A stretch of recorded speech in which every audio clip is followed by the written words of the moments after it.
প্রথমে যেটা দেখতে পাচ্ছি আমরা সংখ্যার বৈজ্ঞানিক বা আদর্শ রূপ।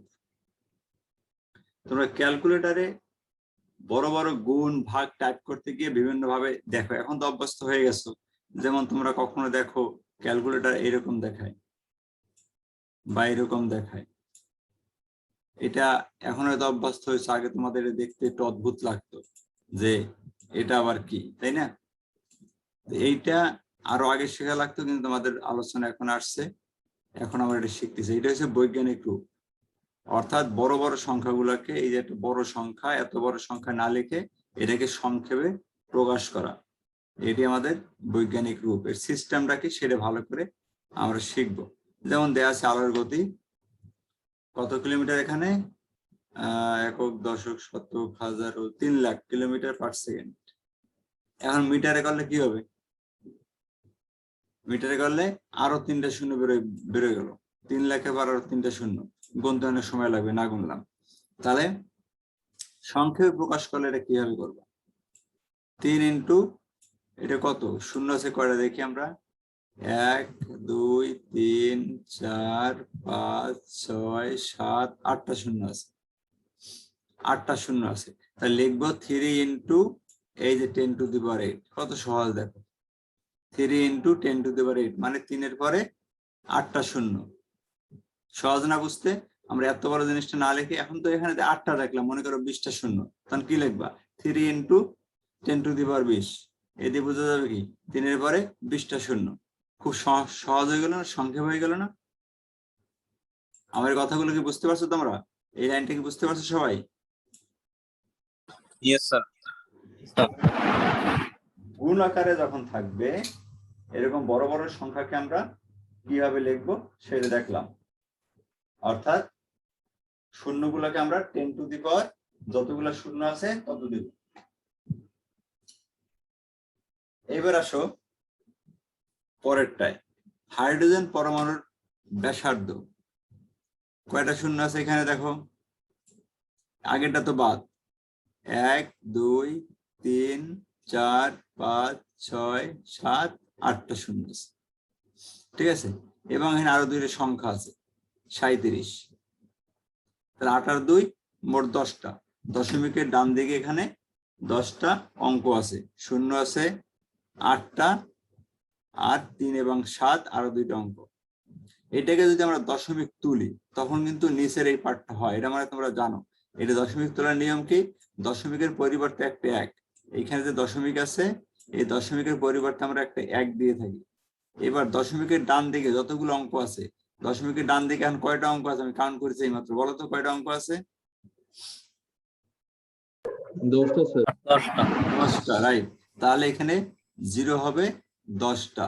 তার টোটাল নিয়মটা কি দাঁড়াইলো, দশমিকের পরিবর্তে একটা 1, আর দশমিকের ডান দিকে যতগুলো অঙ্ক থাকবে ততগুলো শূন্য। ক্লিয়ার সবাই? এই দশমিকের পরিবর্তে একটা 1, দশমিকের ডানে এখানে যতগুলো অঙ্ক আছে শূন্য সহ যতগুলো অঙ্ক আছে, এই দশমিকের একের পরে ততগুলা শূন্য। তাহলে হয়ে গেল আমাদের কয়টা শূন্য হবে এখানে? 10টা শূন্য হবে, ঠিক আছে। এইবারে এইটা হলো আমাদের সাধারণ ভগ্নাংশ করার নিয়ম। এটা তোমরা ছোটবেলায় করেছো, 4 5 এগুলো শিখেছো। সাধারণ ভগ্নাংশ, দশমিক ভগ্নাংশকে সাধারণ ভগ্নাংশে প্রকাশ করার নিয়ম। কি নিয়ম এটা? দশমিক ভগ্নাংশকে সাধারণ ভগ্নাংশে প্রকাশ করার নিয়ম। এরপরে এটাকে আমরা কি করব, বৈজ্ঞানিক রূপে লিখবো। এটা হলো তার বৈজ্ঞানিক রূপ। বৈজ্ঞানিক রূপে কিভাবে লিখবো? 37 ইন্টু 10 টু দি পাওয়ার -10। এখানে ছিল কি প্লাস 8 ছিল, এই যে -10 দিয়ে কি বুঝাবে? -10 দিয়ে বুঝাবে এটা নিচে আছে, ভাগ আকারে আছে। বুঝতে পারছো? ভাগ আকারে আছে। এখন এইটাই ফাইনাল না, এখানে আরো কিছু কাজ আছে, সেইটা আমরা এখন শিখবো। এটা মূল ফরম্যাটটা এরকম না, মূল ফরম্যাট আমরা যাচ্ছি। তাহলে এতটুকু বুঝছো কিনা তার আগে? এইখানে এই অংশটুকু উপরেরটার আলোকে, এইটার আলোকে, এটা হলো সংখ্যা, মানে গুণ আকারে থাকলে এরকম, আর ভাগ আকারে থাকলে তখন পাওয়ারটা নেগেটিভ হয়ে যাবে, তখন এইটা। এই দুইটা যতটুকু আলোচনা করেছি ততটুকু বুঝছো সবাই? জি স্যার। এইবারে দেখো আমরা এই যে এই জিনিসটা যে লেখা আছে 37 ইন্টু 10 টু দি পাওয়ার -10, এই জিনিসটাকে কিভাবে লিখবো? এটাকে লিখবো আমরা 3.7, 37কে লিখলাম 3.7 গুণ 10, 3.7কে 10 দ্বারা গুণ করলে কিন্তু 37 হয়, এটা বুঝো। 3.7 গুণ 10, 3.7 ইন্টু 10, ক্যালকুলেটর দাও, দেখবে আসবে 37। আর এটা তো ডান দিকে ছিল, ডান দিকে দেই, এই যে ডান দিকে ছিল 10 টু দি পাওয়ার -10। এইবারে দেখো এখানে একটা 10 আছে, এটা সিঙ্গেল 10, এই 10-এর পাওয়ার কত? 1, আর এই 10-এর পাওয়ার আছে -10। প্রথম 10-এর পাওয়ার 1, পরের 10-এর পাওয়ার হলো -1। এখন আমরা জানি সূচকের ক্ষেত্রে কি, বেজ একই থাকলে কি হয়? সূচকের ক্ষেত্রে ভিত্তি বা বেজ এক থাকলে পাওয়ার কি হয়?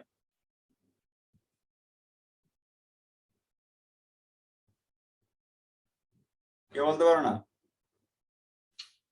পাওয়ারও কিন্তু মনে নাই, তাই না?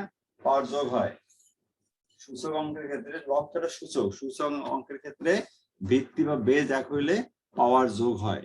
তাহলে এখানে দেখো পাওয়ার 10-এর পাওয়ার কত বলছিলাম আমি? এই 10-এর পাওয়ার কত?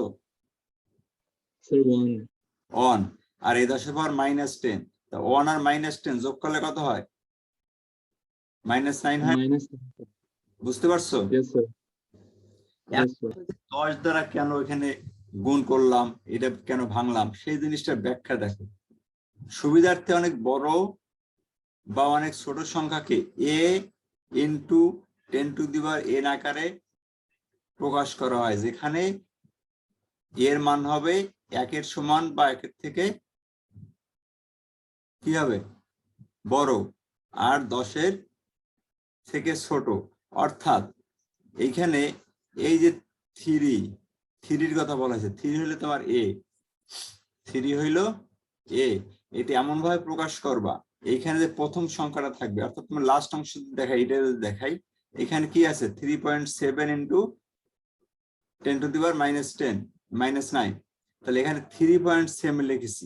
এখানে এমন লেখা যাইতো না যে 0.37 বা 37.00 এরকম লিখতে পারতাম না? এরকম না লিখে কেন এটা লেখা হইলো? এখানে এই যে শর্তটা, এটা হলো মূল। 1 is less than or equal, a is less than 10, 1 এর মান হবে 1-এর সমান, ঠিক আছে? সরি, এর মান, 1 এর মান, এর মান হবে কি 1, সর্বনিম্ন 1 বা 1-এর থেকে বড়, আর 10-এর থেকে ছোট। তাহলে আমি যদি 37 পুরো নেই, সেটা 10-এর থেকে বড় হয়ে যায়, 37 নেওয়া যাবে না। আবার যদি আমি দশমিকটা দিতাম এই একদম বামে 0.37, 0.37 1-এর থেকে ছোট, এটাও নেওয়া যাবে না। তাহলে কত? 10 দ্বারা গুণ করলে হয় 3.7, মানে 3। এই এ হইল 3। এখানে যে পূর্ণ সংখ্যাটা, এটাকে এ মিন করাচ্ছে। এখানে যে এ লিখছে, এ হইলো এই যে প্রকাশ করব, আমরা যে দশমিকে প্রকাশ করব, বা এই যে বৈজ্ঞানিক আকারে যে প্রকাশ করব, এখানে একটা কি থাকবে? এখানে একটা পূর্ণ সংখ্যা থাকবে। সেই পূর্ণ সংখ্যা হইলো এ। আমার কথা বুঝছো? আমরা যে বৈজ্ঞানিক আকারে প্রকাশ করব, সেখানে একটা পূর্ণ সংখ্যা থাকতে হবে। সেই পূর্ণ সংখ্যার সাথে আমরা পাওয়ার গুলাকে ইনটু আকারে লিখবো। তা সেই পূর্ণ সংখ্যার মান কত হবে বলো?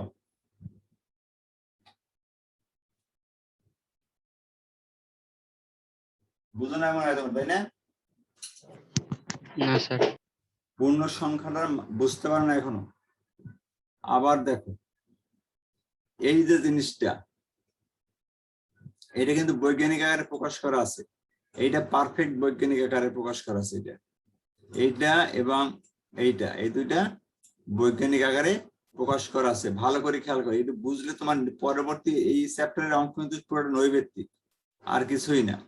বাট এখান থেকে বুঝে নিতে হবে কোনটা বৈজ্ঞানিক আকারে প্রকাশ করা আছে। এই একটা এবং এই একটা, এই দুইটা বৈজ্ঞানিক আকারে প্রকাশ করা আছে। এখন এটা ফরম্যাটটা খেয়াল করো। না সরি, আমি একটু ভুল লিখছি, এখানে মার্ক করা ভুল হয়েছে আমার। এইটা এবং তার নিচেরটা, উপরেরটা না, এইটা, এই দুইটা বৈজ্ঞানিক আকারে প্রকাশ করা আছে। বুঝতে পারছো? এখন এই দুইটার মধ্যে একটা বৈশিষ্ট্য খেয়াল করো। উপরেটায় পূর্ণ সংখ্যা কত? 3। নিচেটা পূর্ণ সংখ্যা, এটাও 3। 3.7 তার পূর্ণ সংখ্যা না, তার পূর্ণ সংখ্যা 3। তার মানে এই যে এ তোমাকে দেখাচ্ছে এ কে, এ হচ্ছে পূর্ণ সংখ্যা। তাহলে সংখ্যাটা দাঁড়ালো, তুমি যে বৈজ্ঞানিক আকারে কোনো সংখ্যাকে প্রকাশ করবা সেখানে একটা পূর্ণ সংখ্যা থাকা লাগবে, একটা পূর্ণ সংখ্যা থাকা লাগবে, যে পূর্ণ সংখ্যাটার মান হবে 1 থেকে বড়, 1 হইতে পারে 1 এবং 1 থেকে বড়, বা 10 থেকে ছোট, অর্থাৎ 1 থেকে 9 পর্যন্ত বলতে পারো। 1 থেকে 9 পর্যন্ত যে কোনো সংখ্যা হবে। ঠিক আছে, আমি এখানে লিখছি 3, উপরেটা লেখা আছে কত 3.3 ইন্টু 10 টু দি পাওয়ার 8, পরেরটা 3.7, তাহলে এটা 3.7 তো আবার 3 থেকে একটু বড় হতে পারবে, 1 হতে পারবে এবং 1 থেকে বড় হইতে হবে, বাট এটা 10 এর থেকে ছোট, অর্থাৎ তুমি এখানে ইচ্ছা করলে 37 নিতে পারবে না, এখানে 37 নিতে পারবে না, 37 10 এর থেকে বড়। তাহলে তোমার সংখ্যা নিতে হবে 1 থেকে 9 এর মধ্যে কোন সংখ্যা। তাহলে এখানে যে এ বলা হচ্ছে, এই এর মান হবে সবসময় 1 থেকে 9 এর মধ্যে যে কোনো সংখ্যা। এবং এখানে আর একটা জিনিস আছে 10 টু দি পাওয়ার n, এই যে দেখো 10 to the power n, a into 10 to the power n। আমি আর একটু ফ্রেশ করে দেখাই এই অংশটা, এইটা হলো মূল ফরম্যাট, মূল format a into 10 to the power n। এখন হোয়াট ইজ a, n আমি বুঝাচ্ছি একটু পরে। হোয়াট ইজ a, এ কি বুঝতে পারছো তোমরা? এখন এই কিন্তু অনেকক্ষণ এই বুঝাইছি, এ কি বুঝতে পেরেছো? Yes, sir. সামি, জিহান, জিবরান বুঝছো সবাই? রাফিদ? জি স্যার। Yes, sir. বুঝছি। সামি বলো তো এর মান কত হবে?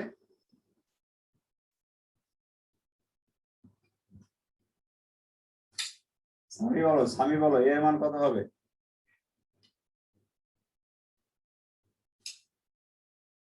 ক্লাসে মনোযোগী না। রাফিদ বলো এর মান কত হবে?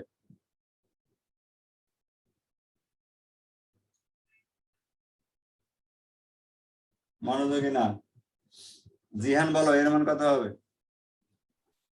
আর 1 সমান বা 1 থেকে বড় কিন্তু 10 থেকে ছোট। হ্যাঁ, 9 পর্যন্ত, তাই না?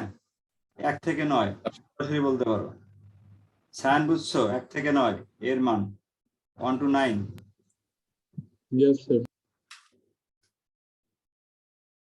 তাহলে বাকিরা যে মনোযোগী না সেটা তো বুঝতে পারতেছি আমরা। জাওয়াত কি বলো এর মান কত হবে? স্যার এর মান হচ্ছে পূর্ণ সংখ্যা, তো তাহলে এর মান হবে হচ্ছে 1 এর থেকে বড় অথবা সমান অথবা 10 এর থেকে ছোট। গুড। আবরার?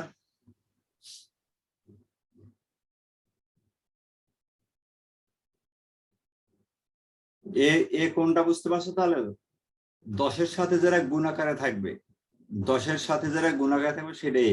এখন আসি এন, সূত্রটা যেমন মার্ক করা আছে এখন দেখতে পাচ্ছ, আমি যে সূত্রটা মার্ক করে রেখেছি এই যে সূত্রটা a into 10 to the power n। এখন হোয়াট ইজ n? n হইল n is element of z, n is element of z। Jihan বলতে পারো n is element of z বলতে কি বোঝায়? আর সব মাইনাস এবং প্লাস মান। মাইনাস এবং প্লাস কিছুটা, ঠিক আছে, পুরোপুরি না।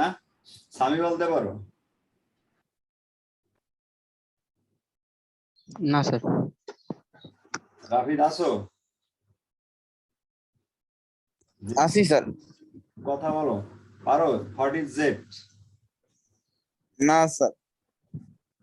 এটা তো বলতে পারো যে ইংলিশ লেটারের একদম লাস্ট অক্ষর জেড, এটা তো বলতে পারো।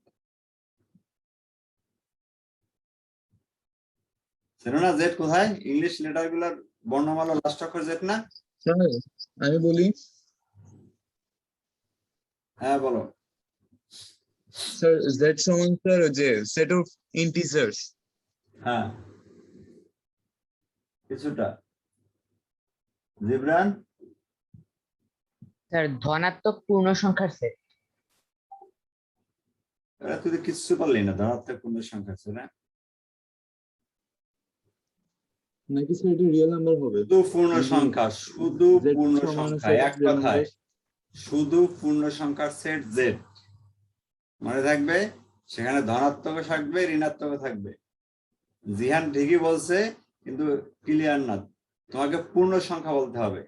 জেড হইল পূর্ণ সংখ্যার সেট, যেখানে ধনাত্মক সংখ্যাও থাকবে ঋণাত্মক সংখ্যাও থাকবে। একটু আগে যে আমরা লিখলাম যে 10 টু দি পাওয়ার -10, তাহলে -10 কি -10 n না? এই যে 10 টু দি পাওয়ার -10 লেখা আছে, এটা কি?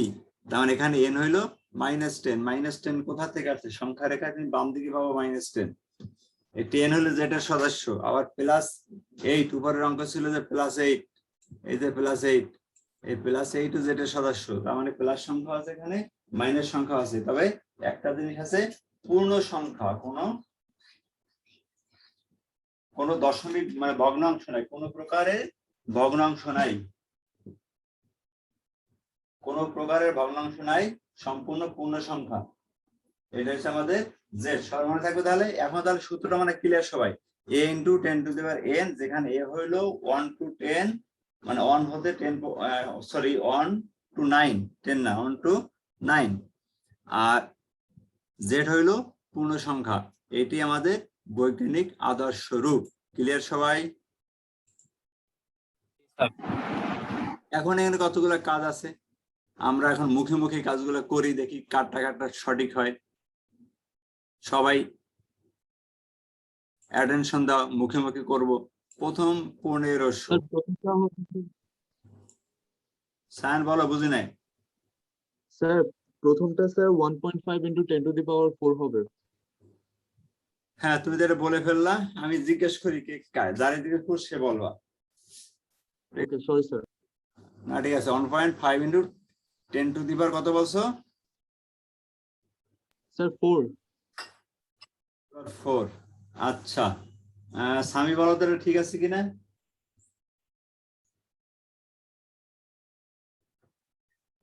জি স্যার, ঠিক আছে। ঠিক আছে, আন্দাজে বলো না, বুঝে বলো। রাফিদ বলো, ঠিক আছে কিনা? মনে হয় ঠিক আছে। মনে কোনটা বলে যে আর একটা বলো যে এইটা হইলে মানে ঠিক হইতো?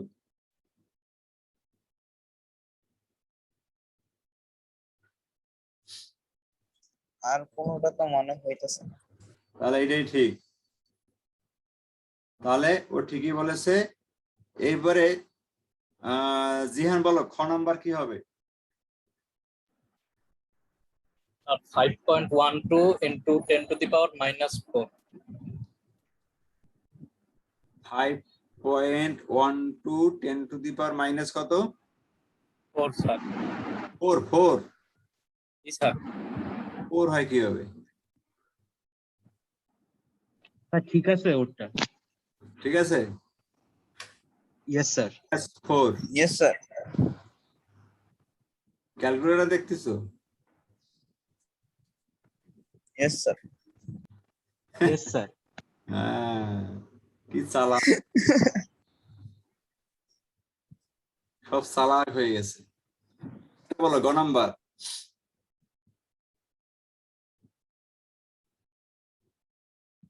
বলো, যে কেউ বলো, দেখি কে আগে বলতে পারো। এটা সহজ, তাকাই বলো, লাগার কথা না। 1.23 into 10 to the power 2.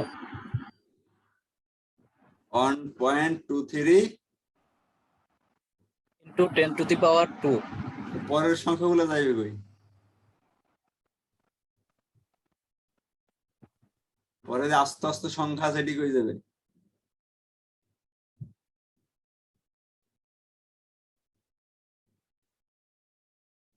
বলো, কে বলো, এটা ঠিক আছে?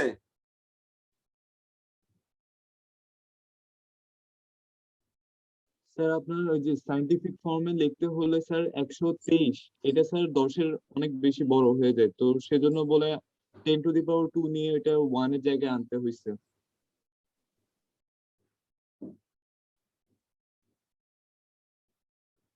জিবরান আছো? জি স্যার, আছি তো। বলো কি হবে?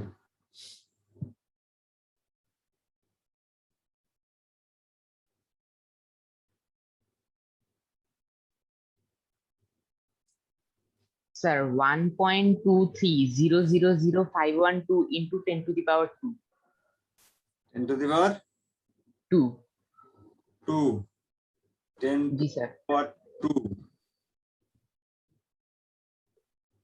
সায়ন বলো, ঠিক বলছে?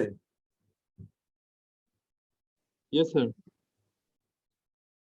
জিহান তোমার ভুল বুঝতে পারছো?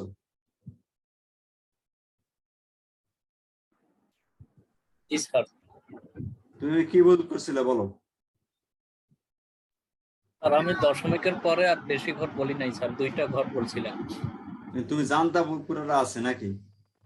স্যার হ্যাঁ, পুরো এই সংখ্যাগুলো বাদ দেওয়া যাবে না, আমাদের পুরো সংখ্যায় রাখতে হবে।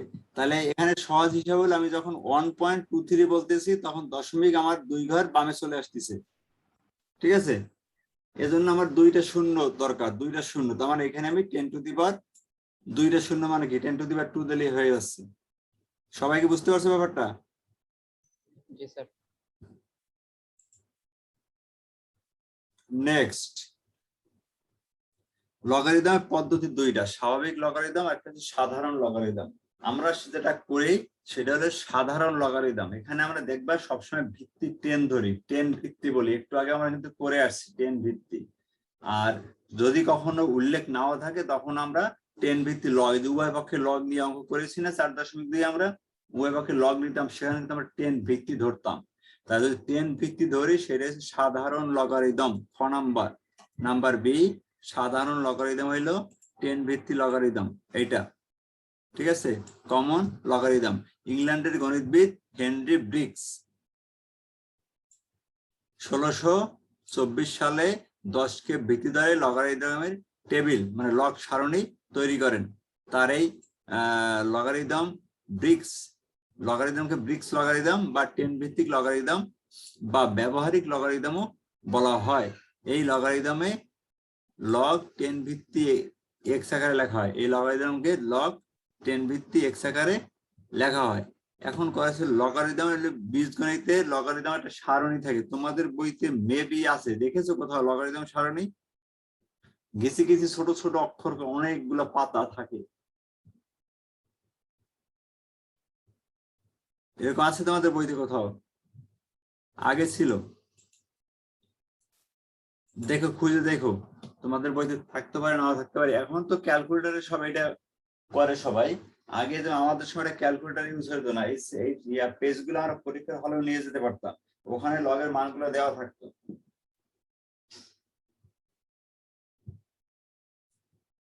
তোমাদের বইতে এরকম আছে? একদম শেষের দিকে দেখো, জেনারেল ম্যাথের শেষের দিকে দেখো তো কয়েকটা পৃষ্ঠা থাকতে পারে লগ সারণী, ঠিক আছে? এটা হচ্ছে আমাদের 10 ভিত্তিক, দেখো খুঁজে থাকতেও পারে নাও থাকতে পারে, কারণ সবাই ক্যালকুলেটর ইউজ করে সেই জন্য এটা দরকার হয় না। আগে এটা পরীক্ষা হলে নিয়ে যাওয়া লাগতো, লগের অঙ্ক করতে হলে মানগুলো ওখানে দেওয়া থাকতো। এবার আসো ক নাম্বার এ, স্বাভাবিক লগারিদম। এর আগে এখনো ব্যবহার করা হয় ই ভিত্তিক লগারিদম। ই ভিত্তিক লগারিদমটা হচ্ছে স্বাভাবিক লগারিদম। এটা হচ্ছে স্কটল্যান্ডের গণিতবিদ নেপিয়ার, জন নেপিয়ার 1614 সালে ই ভিত্তিক কে ভিত্তি ধরে প্রথম লগারিদম সম্পর্কিত বই প্রকাশ করেন। ই একটি অমূল্য সংখ্যা। এখন ই কি, হোয়াট ইজ ই? ই হলো একটা অমূল্য সংখ্যা যার মান ধরা হয়েছে 2.712 এরকম ডট ডট ডট এরকম একটা মান সে ধরে নিছে ই এর মান। আর সব জায়গাতে মানটা লেখা যায় না। পাই, আমরা পাই কি একটা অমূল্য সংখ্যা না? পাই একটা অমূল্য সংখ্যা, পাইয়ের মান কত? 3.1416 ডট ডট আরো অনেক মান আছে, আমরা এইটুকু গ্রহণযোগ্য মান হিসেবে ধরি। ঠিক এখানে ই এর মান এরকম 2.71828 ডট ডট এরকম একটা আরো মান আছে, এটা ই ভিত্তি বলা হয়। ই কে উনি ভিত্তি হিসেবে ধরে লগারিদমকে ব্যাখ্যা করে। ই ভিত্তিক লগারিদম বা তত্ত্বীয় লগারিদম বলা হয় এটাকে, ই ভিত্তিক বলা হয় বা তত্ত্বীয় লগারিদমও বলা হয়। তত্ত্বীয় লগারিদম এটাকে লেখা হয় লগ ই ভিত্তি এক্স বা সংক্ষেপে এই যে ইনএক্স, আইএন এক্স, এটা লেখা হয়। তাহলে আইএন এক্স দেখলে এটা বলবা কি লগ? এটা স্বাভাবিক লগারিদম বা ই ভিত্তিক লগারিদম। আর এটাকে লেখা হয় সংক্ষেপে লগ 10 ভিত্তি এক্স, এটা হলো সাধারণ লগারিদম। তাহলে দুইটা জিনিস আমরা ক্লিয়ার বুঝতে পেরেছি? Yes sir. এবার আমরা লগের, এই 2টা করার নিয়ম কি একই রকম? হ্যাঁ অঙ্কের নিয়ম একই, অঙ্কের নিয়ম একই। ওটা এই ভিত্তি ধরতাম, এটা 10 ভিত্তি ধরতাম, অঙ্কের নিয়ম একই। এখানে কিছু ভিত্তিক অঙ্ক আছে শেষের দিকে পাবো আমরা, সেখানে বুঝতে পারবো এগুলো জিনিস একই। একটি সংখ্যা এন আমরা কি শিখবো এখন? দেখো লগের পূর্ণক শিখবো। পূর্ণক আর অংশক এই দুইটা জিনিস আছে। পূর্ণক মানে পূর্ণ সংখ্যা, পূর্ণ অংশ, সেটা আমরা ভাগ করা শিখবো কিভাবে কি করবো। একটু আগে অলরেডি আমরা কিছুটা শিখে আসছি, ঠিক আছে? পূর্ণক এবং আরেকটা কি বলছি বলতো? পূর্ণকের সাথে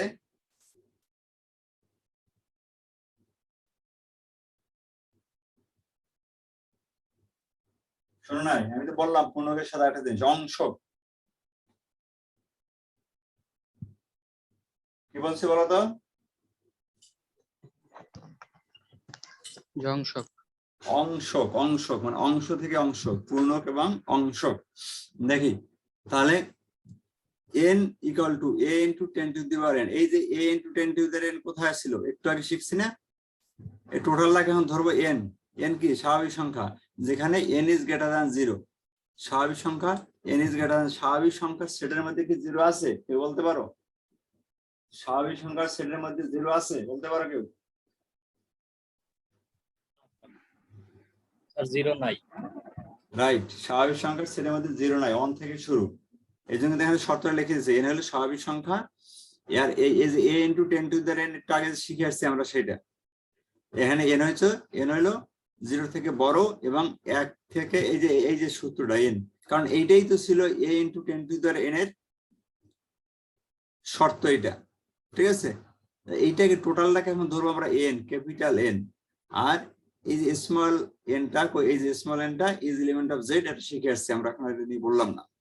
এখন উভয় পক্ষে 10 ভিত্তিক লগ নেই এইখানে, এই যে এই জায়গাটা, এখানে উভয় পক্ষে 10 ভিত্তিক লগ নাই, যে লগ 10 ভিত্তিক n equal to log 10 into a into এই পাশে এটা লিখলাম a into 10 to the power n। এখন এটাকে কিভাবে লেখা যায় দেখি। এটাকে ভেঙে log A B, log A plus log B, বুঝতে পারছো? লগ এ ইন্টু বি, লগ এ প্লাস লগ বি লেখা যায় না? আবার এটা তো যা আছে তাই, আর এখানে এই যে এনটা পাওয়ারে আছে, এই এনটাকে বাম দিকে নিয়ে আসলাম, এই যে বাম দিকে n লগ 10 ভিত্তি 10। তা 10 ভিত্তি 10 মানে কি? অন হয়ে যায়, এটা অন হয়ে যাবে, ঠিক আছে? তাহলে থাকে কি? এটা অন হয়ে গেলে এখানে শুধু n থাকে, n প্লাস লগ 10 ভিত্তি a, এই যে n প্লাস লগ 10 ভিত্তি a। এতটুকু বুঝছো না? তাহলে এই পাশে বাম দিকে ছিল লগ 10 ভিত্তি n, লগ 10 ভিত্তি n সমান লেখা যায় n প্লাস লগ 10 ভিত্তি a, ঠিক আছে? এখন যদি ভিত্তি না লিখি, 10 উজ্জ্ব রাখি, তখন কি হয়? Log n equal to a plus log n plus log a। তাহলে ভিত্তিটা উজ্জ্ব রাখা যায়। আমি কিন্তু একটু শুরুতে বলছিলাম যে কখন আমরা 10 ভিত্তি লিখি, আবার যদি ভিত্তি না দেওয়া থাকে সেটাকে আমরা 10 ভিত্তি ধরে নেই, ঠিক আছে? 10 ভিত্তি ধরে নেই। বুঝতে পারছো সবাই? বলো। Yes, sir.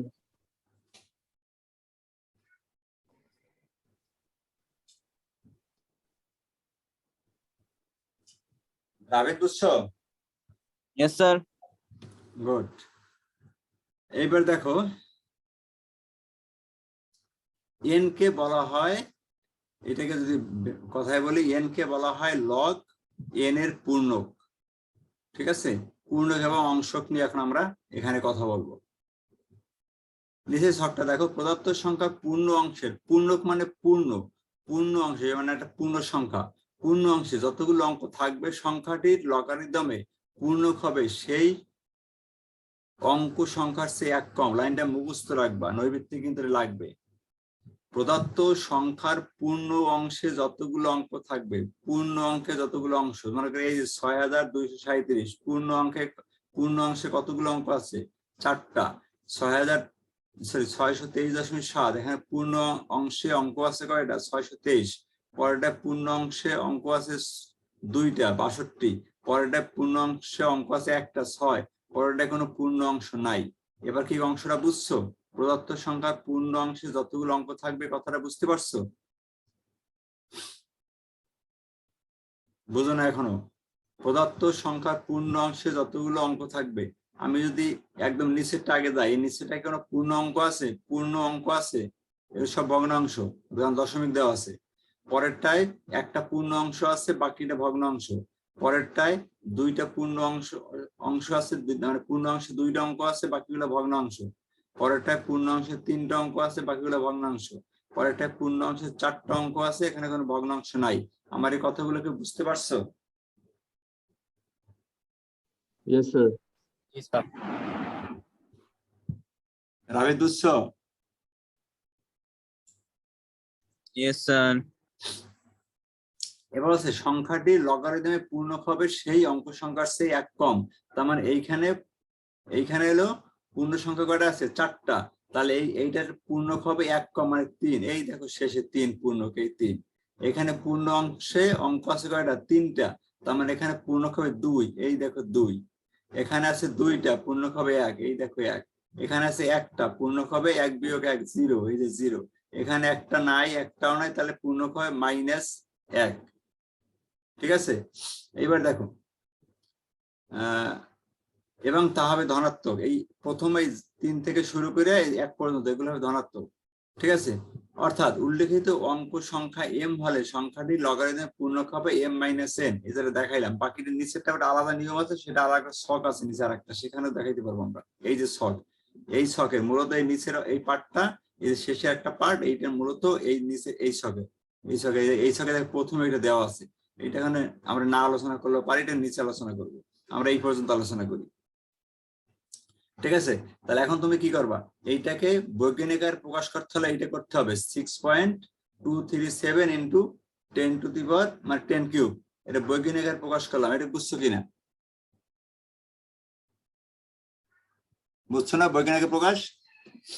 এখানে সূচক কত? সূচক হলো 3, আর দশমিক বিন্দুর বামের সংখ্যা হলো কয়টা? 4টা। কি হবে? এইটার পরে একটা দশমিক কল্পনা করতে হবে। এখানে একটা দশমিক কল্পনা করলে বাম দিকে 4টা সংখ্যা, এই যে 4টা। তাহলে 4 বিয়োগ 3, 4 আর সূচক বিয়োগ করলে কত হয়? সরি, 4 আর 4 বিয়োগ 1 কম হবে। এখানে যে 1 বলছিলাম 1 কম হবে, 1 বিয়োগ করে 3। অর্থাৎ এখন এই সূচকটাই পূর্ণ। যে সূচক যা হবে, এক কথায় যখন বৈজ্ঞানিক আকারে প্রকাশ করো তুমি, বৈজ্ঞানিক আকারে প্রকাশ করলে এখানে যে সূচক মানে পাওয়ার যেটা থাকবে সেটাই অ্যাকচুয়ালি পূর্ণ। এইটা প্রমাণ করে দেখার জন্য এই লাইনগুলো লেখা হয়েছে। এখানে দেখো পাওয়ার গুলো 3, 2, 1, 0, -1, 3, 2, 1, 0, -1। আর এইটা বাদ দিয়া শুধু এন এর এই ঘরটা আর এই যে উপরের কথা অনুযায়ী এই ঘরটা, এই দুইটাকার ব্যবহার করলেও এখানে পূর্ণক পাওয়া যায়। তাহলে এই পূর্ণকগুলা আর এখানের পূর্ণকগুলো দেখো সেম। এই পূর্ণগুলা কোথা থেকে আসছে? এই পূর্ণগুলো আসছে এইখানের পাওয়ার থেকে। ঠিক আছে? তাহলে দুইটা পদ্ধতিতে পূর্ণকটা নির্ণয় করা যায়। একটা হলো পাওয়ার থেকে সরাসরি পাওয়ারটাই বলতে পারো, আর উপরে যে সূত্র আছে সেখান থেকে m-1 এর সূত্র থেকেও বলতে পারো। তাহলে এখন আমি আরেকটা দেখাই, পরের অংশ 623.7। এটাকে বৈজ্ঞানিক আকারে প্রকাশ করলে যে আমরা এটা পাই, এটা কোনো কারো সমস্যা আছে বুঝতে? 6.237 ইন্টু 10^²। এই 623.7কে বৈজ্ঞানিক আকারে প্রকাশ করা এটা হবে। এটা বুঝতে কারো সমস্যা আছে? কথা বলো। হ্যাঁ স্যার।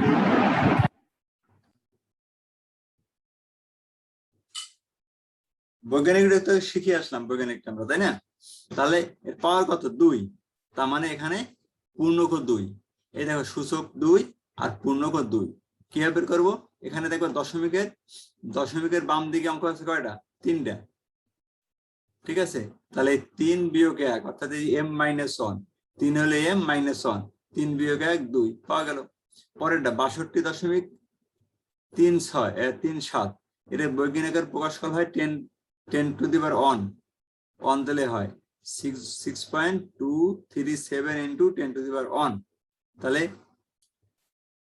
এখানে দশমিকের বামে কয়টা অঙ্ক আছে? 62। দশমিকের বামে 62 দুইটা অঙ্ক আছে, 2টা অঙ্ক, আর সেখান থেকে বিয়োগ হবে 1, এই যে m-1। তাহলে 2 - 1 সমান 1। আর এখান তো যে সূচক 1 মানে এখানে সূচক 1 মানে এখান থেকেও যদি বলি তাহলে পূর্ণক 1। পরেরটা দশমিকের বামে একটা অঙ্ক আছে, একটা অঙ্ক। তার মানে এখানে দেখো এটা অলরেডি বৈজ্ঞানিকের আকারে প্রকাশ করা আছে। তো আমি যদি এখানে লিখি 10 টু দি পাওয়ার কি লিখবো? কিছুই লিখতে পারি না, 0, 10 টু দি পাওয়ার 0। ঠিক আছে? কারণ এখানে অলরেডি বৈজ্ঞানিক আকারে প্রকাশ করাই আছে। ঠিক আছে? তার মানে এখানে সূচক হবে 0, পূর্ণক 0। আর আমাদের এই সূত্র অনুযায়ী এখানে আসলে একটা আছে, দশমিক আমি 1, তাহলে 1 বিয়োগ হয়ে গেল। এখানে এটা ভুল লাগছে, 1 বিয়োগ এটা 1 হবে, এটা বইতে ঠিক করে নাও। 1 বিয়োগ 1 0, মানে m-1 তো এখানে আছে 1 আছে, তাহলে এখানে 1 বিয়োগ 1 হবে, এটা বইতে ভুল আছে, তোমরা সবাই ঠিক করে নাও। এইটা অন হবে, 1 বিয়োগ 1 0। বুঝতে পারছো ভুলটা? বুঝতে পারছো সবাই? এই জায়গাটা বুঝতে পারছো? তোমাদের বই থেকে জি স্যার। 1 বিয়োগ 0 আছে না 1 বিয়োগ 1 আছে? স্যার 1 বিয়োগ 0। এটা ভুল আছে, 1 বিয়োগ 1 লেখো। 1 বিয়োগ 1 কিভাবে 1 বিয়োগ অংশ সেটা বুঝছো? কারণ এই যে দেখো 6, মানে এখানে একটা অঙ্ক আছে, তাহলে এই 6 হইলে m বিয়োগ সূত্রের 1, ঠিক আছে? তাহলে 6 মানে একটা সংখ্যা, তাহলে হবে 1 - 1, এটা 1 - 1 মানে 0 হবে, ঠিক আছে? আমরা এখানে এতটুকুই করব, ওকে? এতটুকুই করব আমরা। এই পরের যে শেষের যে অংশটা আছে, এই অংশটা এটার সাথে অ্যাড করবো না, আমি একটু আগে বলছি। এই অংশটা আমরা কোথা থেকে করব? পরের ছক থেকে করবো, তাহলে ইজি হবে। এইটা পরের ছকে দেওয়া আছে, ওই জিনিসটাই দেখো, এই পরের এই ছকটা দেওয়া আছে, এটা নেগেটিভ সংখ্যার, এটা যে আলাদা একটা নিয়ম আছে, সেইটা আমরা ফলো করব। আজকে আমরা এখানে শেষ করব, পরের দিন আমরা এই পরের অংশটা আলোচনা করব। ওকে, আজকে শুধু পজিটিভ অংশটা নিয়ে আলোচনা করলাম, নেগেটিভ অংশটা নিয়ে পরের দিন আমরা আলোচনা করব। নেগেটিভ অংশের সূত্র রয়েছে এইটাই, এই যে -k+1, এইটা, এটা নিয়ে পরের দিন আলোচনা করবো, আজকে এটা যাবো না, ঠিক আছে? তাহলে তোমরা যতটুকু আলোচনা করলাম এই বইয়ের টোটাল আলোচনাটায়, এই যে উদাহরণের যে ছোট ছোট অঙ্কগুলো পাইলে, যেমন এই কাজের 3টা অঙ্ক আছে, ঠিক আছে? আর এখানে যে আলোচনা করলাম এইগুলো সব করবা, করে হোমওয়ার্ক জমা দিবা। ওকে, আলোচনার মধ্যে এগুলো আছে, এখানে তো নৈবিত থেকে বেশি আসবে, এগুলো সব জমা দিবা। নেক্সট ক্লাস ইনশাল্লাহ বাকিগুলো আলোচনা করবো। ওকে, তাহলে সবাই ভালো থাকো, থাকলো, আল্লাহ হাফেজ। Thank you sir. আসসালামু আলাইকুম স্যার।